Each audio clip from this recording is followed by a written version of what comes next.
ఆయన ప్రతిదీ గమనిస్తూ ఉన్నాడు. నీ భార్య కంటే నువ్వు ఎక్కువ ఒక మెట్టు పైనే ఉండాలి ఎప్పుడు కూడా. కొంతమంది నాకు చెప్తూ ఉంటే, మా సిస్టర్ గారు వర్తమానంలోనే ఉంటారండి, మోకరించుకునే ఉంటారండి. మరి నువ్వేం చేస్తున్నావు?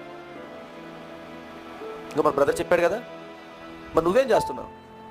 సిస్టర్ గారు వాక్యము మంచి పాయింట్ చెప్పారండి, సిస్టర్ గారు పాయింట్ చెప్పారు, మరి నీ పాయింట్ ఏది? ఎప్పుడు దీని గురించి నేను ఎందుకు చెప్తున్నా, పురుషుడు పరిపాలకుడుగా ఉండాలి గృహానికి. సిస్టర్ గారు లోకంలోని వాళ్ళు గొప్ప గొప్ప చదువులు చదువుకొని మనకన్నా హయ్యర్ స్టాండర్డ్స్ ఉండొచ్చు, కానీ వాక్యం దగ్గరకు వచ్చినప్పుడు మాత్రము ఒక దైవికమైనటువంటి షారావలే తన సొంత పురుషుడికి లోబడే జీవించాలి. ప్రవక్త అన్నారు కదా, నీ పాస్టర్ గారికి ఆలు రాకపోవచ్చు, నీ పాస్టర్ గారికి ఏబీసీలు రాకపోవచ్చు, కానీ అతను నీ పాస్టర్ గారే అన్నాడు. అతను నీ అంత గొప్పగా చదువుకోలేకపోవచ్చు, కానీ నిత్య జీవానికి దేవుడు వాడుకున్నటువంటి ఒక సాధనం అతనే అంటున్నాడు ఆయన. కాబట్టి దీన్ని మనం ఎగ్జాంపుల్ తీసుకోవాలి మన ఫ్యామిలీస్లోని.